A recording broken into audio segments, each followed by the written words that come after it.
Почитувани гледачи на Автомагазин, срдечно добре дојде во денешното издание, кое го правиме на една од најмодерните тркачки патеки на светот, Истанбул парк. Но нема да возиме некои бесни автомобили, туку ќе ги возиме финалистите на надпреварот Аутобест, кој од нив ќе ја понесе титулата Best Buy Car of Europe за 2020, ќе видиме по тестовите. Инаку, ќе ги направиме тестовите според 13 критериуми, уште 6 субкритериуми, за да можеме темелно и реално да ги оцениме автомобилите. Денешните финалисти се Peugeot 208, Шкода Камик и вам веќе добро познатата Opel Corsa. Но пред да видите како тече тестовите на Истанбул парк патеката, ве поканувам да ги видите новитетите во Автомагазин.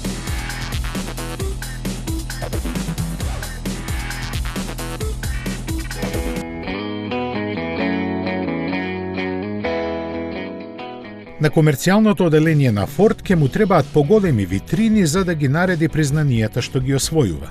Покрај ланската титула камион на годината што ја освои влекачот F-Max, сега ќе се наредат уште две за ван и пикап на 2020 година.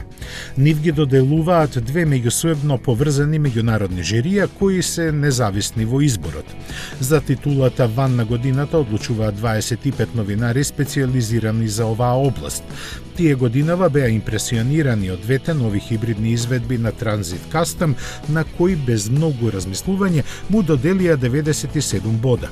Колку беше доминантен Форд на ова поле, сведочи и второто место, кое со 54 бода го освои поголемиот Transit Eco Blue. Во една таква конотација на останатите конкуренти, Volkswagen Transporter, Renault Master, Iveco Daily и Fiat Ducato, не им преостануваше ништо друго освен да бидат неми сведоци. Пикапот на годината се прогласува секоја втора година, за што одлучува 18 члено жири. Со освојувањето на оваа титула Ford Ranger само потврди зошто е најпродавен во својата категорија во Европа. Честитајки му на Ford за двојната победа, председателот на двете жирија, Јарлат Свини, го потенцираше фактот дека тоа на оваа марка досега и има појдено од рака два пати, сега и во 2013-та исто така со Transit Custom и со Ranger.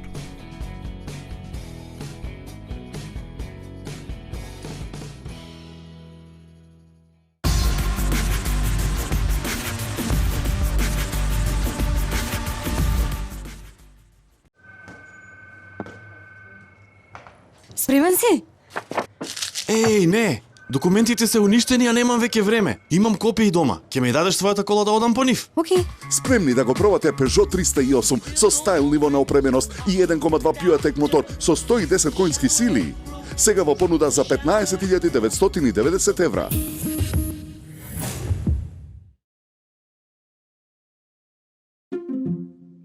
Quiz, query, try, spy, take cover, go for a swim, go on a whim, go outside in, and inside out. Look once, look twice. Follow a compass, not a clock. Never stop discovering.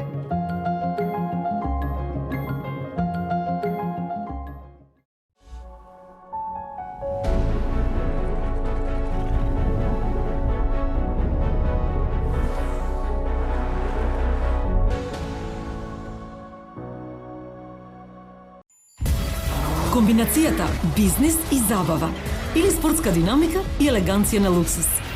Звучат неостварливо, но реално се. Кај Audi Q8. Го добивате со Porsche лизинг пакет, 36% учество, 3,6% каматна стапка и 3 години каско. Audi Q8 е еден. Porsche Македонија. Би сакал да ви се представам себе си во неколку зборови. Би рекол елегантен. Единствен секако. Секогаш самоуверен. Како мојот автомобил, Новиот Kia Proceed. Храбар потек. Метрополис. Број 1 радиомрежа.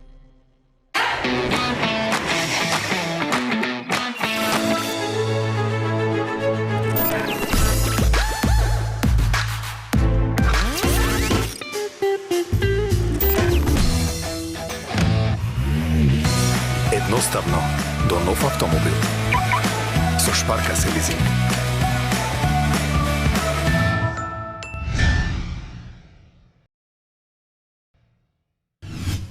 Со тестирањата на аутобест финалистите од Истанбул парк ќе продолжиме нешто подоцна. Но даваме приоритет на една тема која ги засега многу граѓаните, а тоа е новиот закон за даночење на моторните возила. Па затоа го поканивме директорот на Царинската управа на Република Северна Македонија, господинот Ѓоко Танасовски, да ни одговори на некои прашања кои се од не витално, туку од голем интерес за граѓаните. Срдечно добре дојде во Автомагазин и првото прашање се наметнува само на себе. Зошто се смени законот за даночење на моторни возила? Зашто ја тргнавте акцизата, а повторно имаме некој екстра данок? Благодарам на поканата, Мишко. Она што е клучно и како произлезе овој закон е поради усогласувањето на акцизното законодавство на Република Северна Македонија со акцизното законодавство на Европска Унија. Автомобилите не се вклучени во тоа акцизно законодавство и секаде во земјите на Европската Унија постои посебен данок кој излече надвор од тоа акцизно законодавство со кој се регулираат давачките во однос на половни и нови возила. Следејќи го тој пример, Царинската управа имаше работна група која првично го спреми законот за акцизи кој беше усвоен ова лето и пристапи кон изработување на законот за посебен данок на моторни возила, што постаро се нарекува акциза, а сега ќе биде посебен данок за моторни возила. Законот се заврши и сега е во парламент, каде што очекуваме по последните информации кои ги имам од утринава, дека ова после пладне ќе биде усвоен, ќе помине во собрание, пошто следува изработка на правилник и на уредба од страна на владата со која ќе бидат дефинирани сите оние работи кои треба да бидат опфатени со подзаконските акти. А правилникот и уредбата за екстра даночење на возилата ќе се однесува само на половните, односно употребуваните возила кои ги имаме преку мерка. Околу 300.000 половни возила се внесени во последниве години во Македонија и што ќе се случи со новите возила? Дали оваа мерка, овој закон ќе помогне да се зголеми бројот на новите патнички моторни возила, бидејќи бројките на старост на возниот парк во Македонија се поразителни. Некаде околу 18 години ни е просечната старост на возниот парк. Она што е целта на овој закон и она што е доброто во сето ова е дека прв пат се вметнува во пресметката на посебниот данок за моторни возила еколошката компонента, која како што гледаме, имајќи во предвид актуелноста во овој момент на загадувањето кое е во нашата држава, се надеваме дека во наредните години ќе даде баш резултат во тој контекст да едноставно се мотивира увоз на моторни возила кои се поеколошки, отколку на моторни возила кои се помалку еколошки. Со што веруваме дека ќе имаме доста влијание во однос на намалувањето на загадувањето и со таа, како што самите рековте, промената на самата структура во возниот парк. Бидејќи сега, да бидеме искрени, од она што го имаме, например, стари податоци како 2015 година, 70% се под Евро 4 стандард. Што значи ние проблемот го имаме од претходните години, веќе ние во државата. Со новиот закон ние сега се обидуваме да ги регулираме за воидни на возилата кои ќе доаѓаат, да ги едноставно мотивираме по еколошките возила, а да вршиме демотивација на увоз на нееколошки возила. Тоа е за поздравување, но секоја влада од осамостојувањето на Македонија па до денеска зборува за екологијата.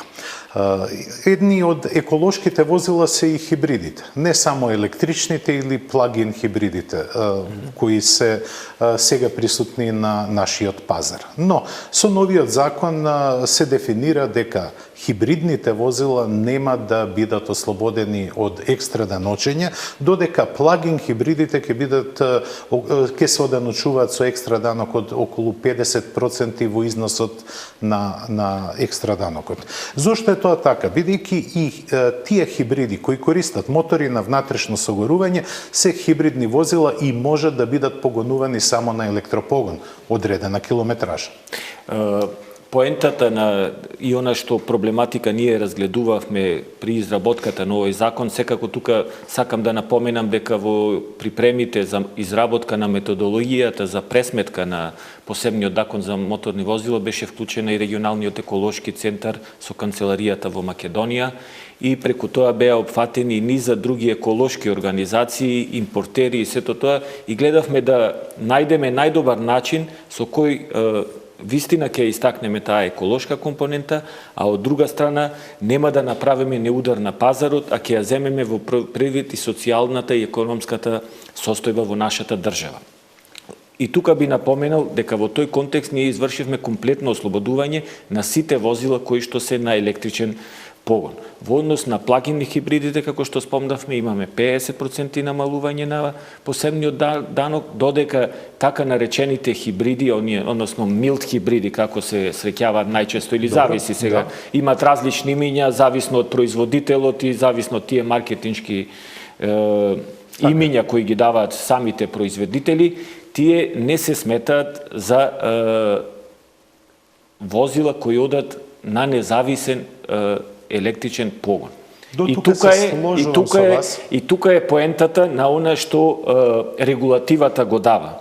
Да. Ослободени или ќе имаат 50% намалување сите возила кај кои користат електричен погон.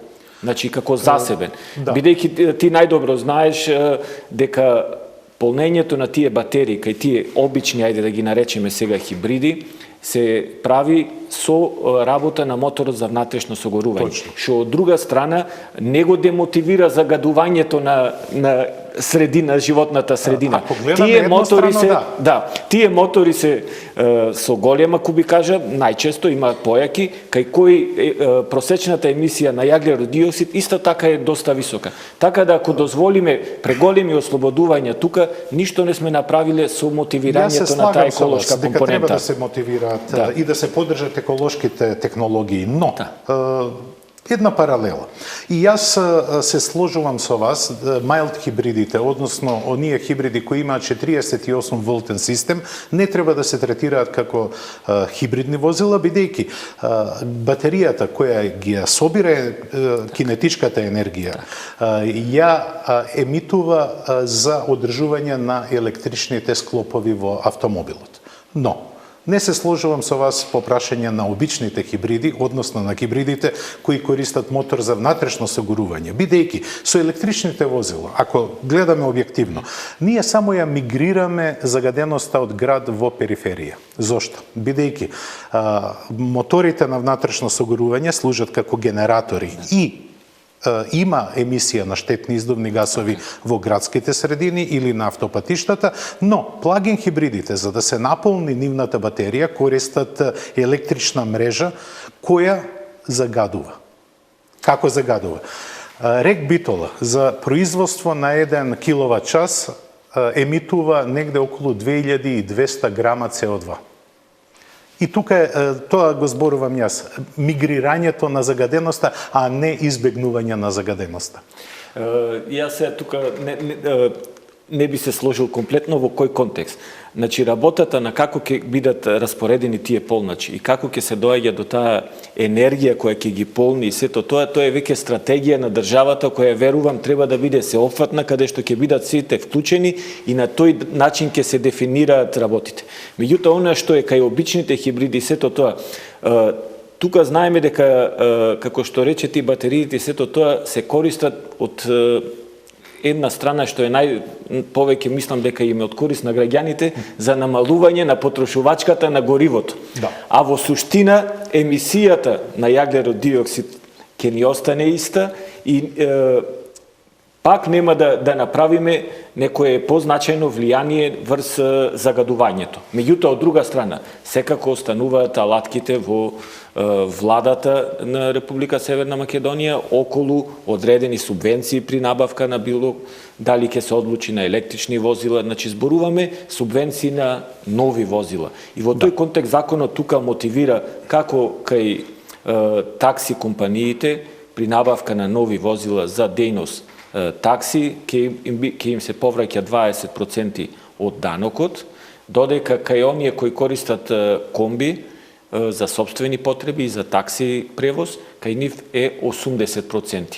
И онаа неправда која ја исправаме е во однос на возилата за брза помош и погребалните возила, кои се комплетно ослободени од плаќање на данок, и исто така би ги спомнал и олдтаймерите, кои секако се ослободени од плаќање на данок за моторни возила. Ова се убави вести што ги наговестивте. Уредбата или правилникот за висината на оданочувањето ќе го имаме наскоро. Тој треба да биде представен пред Тој мора да биде нова година. Со денешното усвојување на, се надевам дека ќе помине на пленарна седница, со денесното усвојување на законот за посебен данок на моторни возила и неговото објавување во службен весник, може одма да се пристапи, бидејќи драп верзии се веќе изработени во Министерството за финансии и за правилникот и за уредбата, и да влезат во владина процедура каде ќе бидат донесени, и едниот ќе биде потпишан од страна на министерката, правилникот, а уредбата ја носи владата на Република Северна Македонија. И тука се опфатени, и затоа не можеме да навлегуваме во некои дискусија околу висината на коефициентите и како биде. Можеме да кажеме општо дека намерата е да ги мотивираме набавката на поеколошки возила, а да демотивираме набавка на нееколошки возила. Земајќи ги нормално во предвид сите социјални аспекти кои ги има во Република Северна Македонија, и тука можда би напоменал дека е планирано во самата уредба да има и одреден календар на зголемување на коефициентите, односно во наредните години да уште повеќе демотивираме набавка на нееколошки возила. И веруваме дека со тоа ќе се направи некое реструктурирање на самиот пазар на возила, односно во однос на староста на возниот парк. Јас како жител на Македонија искрено се надевам дека дека оваа влада и идните влади ќе одржат конзистентност во одлуките во интерес на граѓаните. Јас ви благодарам, господине Танасовски, за вашето учество во Автомагазин. Ние само ја загребавме површината на проблемите, но се надевам дека во следните емисии ќе имаме шанса да ги објасниме уредбите за екстра даночење, кои ќе бидат донесени во Добро, јас не би рекол екстра даночење, него е посебен данок, односно во земјите на ЕУ дури го нарекуваат и аглероден данок, затоа што значајна компонента е емисијата на CO2. Ви благодарам на исправката, но сепак јас народски сакам да ги поставам работите. Ние продолжуваме со Автомагазин, она што го најавивме на самиот почеток на емисијата. Имаме 3 извонредни возила кои ги тестираме на F1 патеката на Истанбул Ринг.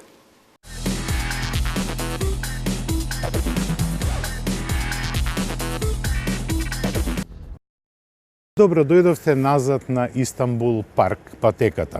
Трибините зад мене се празни, но 550 милиони потрошувачи од Европа очекуваат да дознаат кој е Best Buy Car во Европа за 2020 година. Па затоа денеска до крајни граници ќе ги донесеме Opel Corsa, Škoda Kamiq и Peugeot 208. Она што не е тајна е дека 208 и Opel Corsa се први братучеди, ја делат истата основа, истата технологија, но погледнете колку се различни во изгледот. Škoda Kamiq е мало спортско корисно возило кое треба да задоволи многу потреби на урбаното живење. Па да видиме како се однесуваат во услови на тестирање овие 3 возила. Како што налага традицијата, веднаш по пристигнувањето на членовите на жирито започнаа тестирањата на финалистите во нормален сообраќај. Поради одличната инфраструктура околу патеката Интерсити Истанбул парк, тие се одвиваа на нејзините сервисни патишта, кои се извонредни по конструкција и ги содржат сите елементи на градско возење, од крстосници и кружни текови па се до симулација на тесни улички и булевари. Таквиот амбиент и предвидените 3 часа за тестирање беа повеќе од доволни за да се оценат финалистите, но и да се подготвиме за утрешното тестирање на патеката. Вечерта беше резервирана за презентациите на финалистите, но пред да се посветиме на работата, бевме почестени да се запознаеме со личната колекција на автомобили на собственикот на патеката, господинот Гурал Ак. Прва ни беше презентирана гаражата во која се наоѓаа ретки екземплари на 4 тркала, а повеќето од нив ултраспортски. Веднаш потоа ги посетивме двата музеи, едниот на олтајмери и вториот на трактори. Според правилата, секој од финалистите имаше по 10 минути за презентација и 20 минути за одговорење на прашањата не само од членовите на Ауто без жирито, туку и од представниците на производителите. Таквиот однос ја става во прв план стручноста и колегијалноста.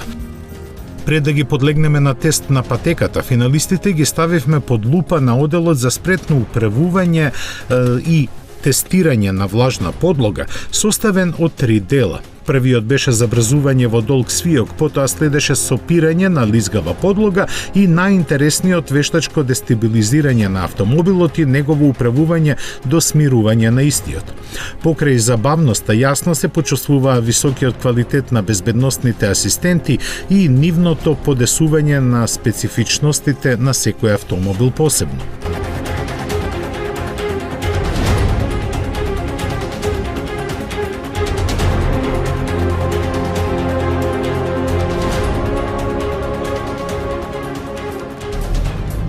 И прва на тест ни доаѓа Opel Corsa, затоа што е прва по азбучен ред од финалистите. Овој автомобил најмногу го познавам од финалистите, бидејќи го имам возено повеќе пати. Сега го возам во изведбата со 1,2 литрен турбобензински мотор со 100 конски сили, кој можеби не е доволен за возење на патека, но ќе покаже што знае и умее Корсата да направи со своето подбирање, удобност и ергономија.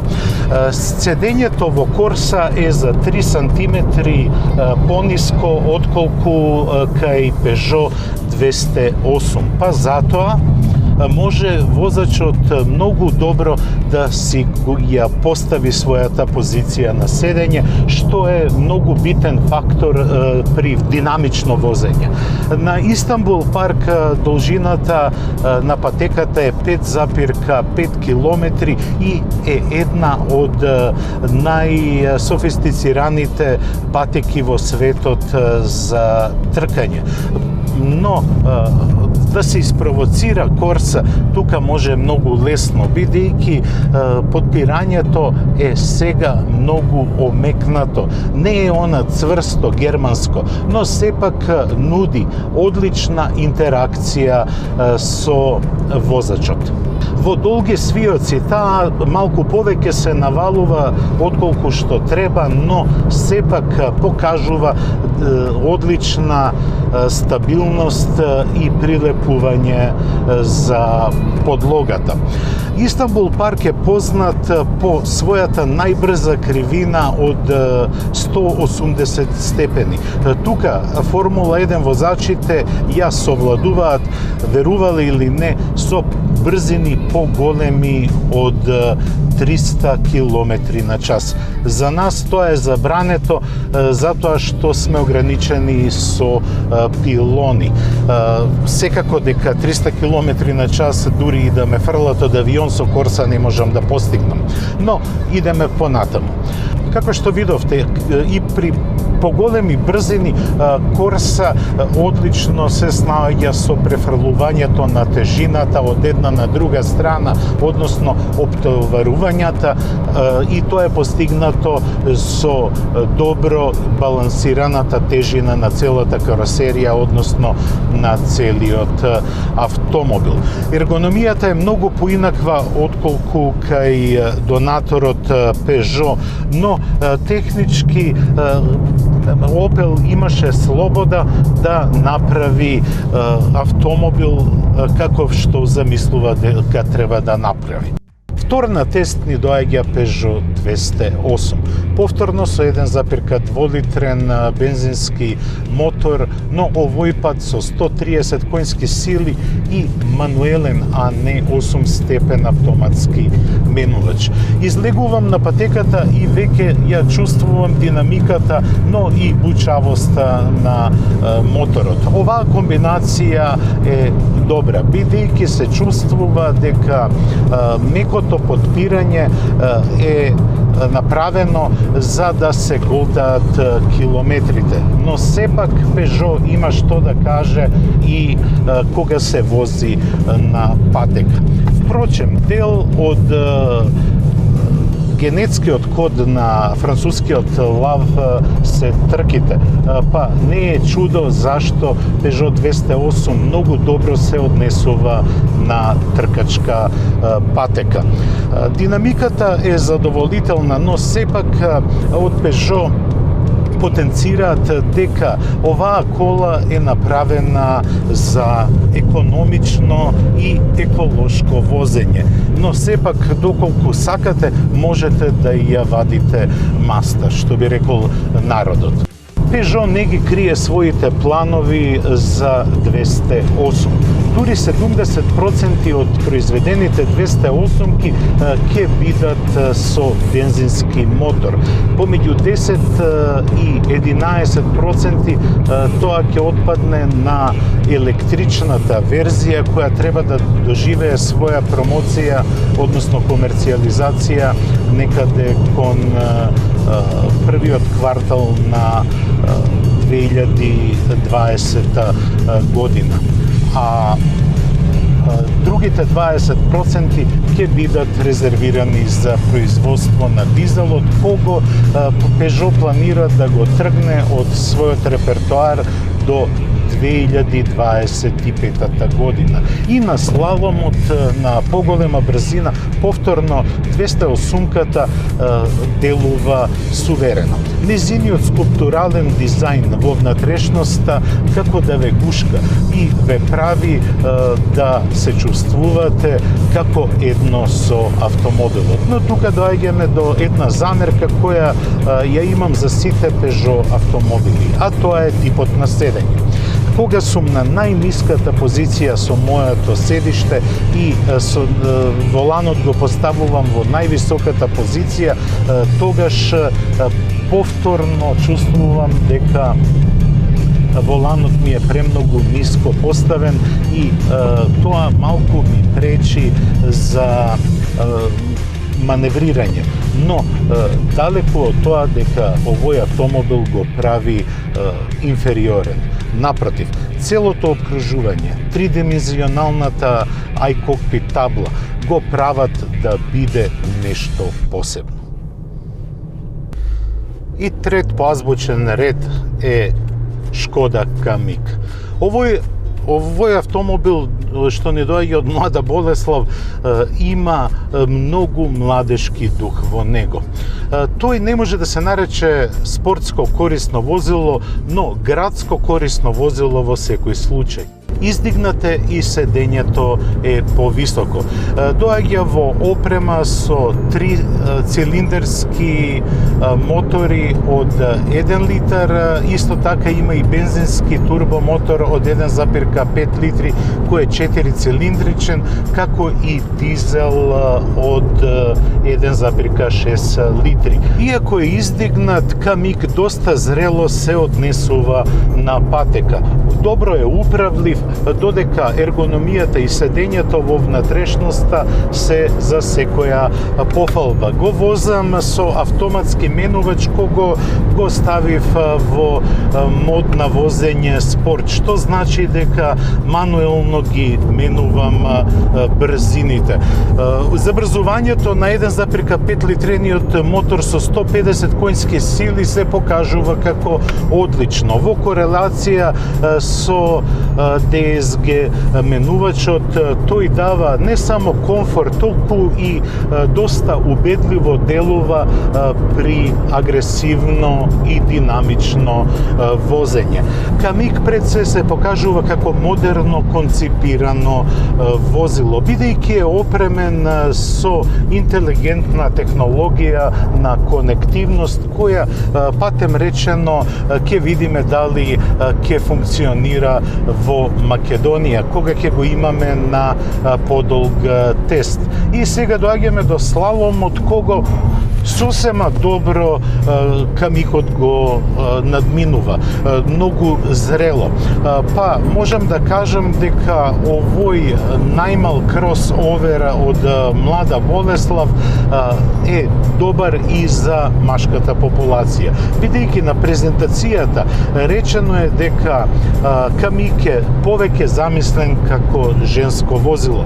Јас не би се сложил со тоа, бидејќи има сосема добри перформанси на возење, но и сосема добро изгледа и делува од надвор и од внатре како автомобил кој е многу добар и за мажите.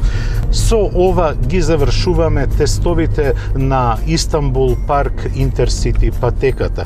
Ние направивме многу километри, многу кругови со овие возила, а впечатоците ќе ги пренесеме според оние 13 критериуми за оценување на возилата на Автобест. Почитувани гледачи, веќе видовте како ги тестираме автомобилите и кои се импресиите на новинарите од овие три финалисти.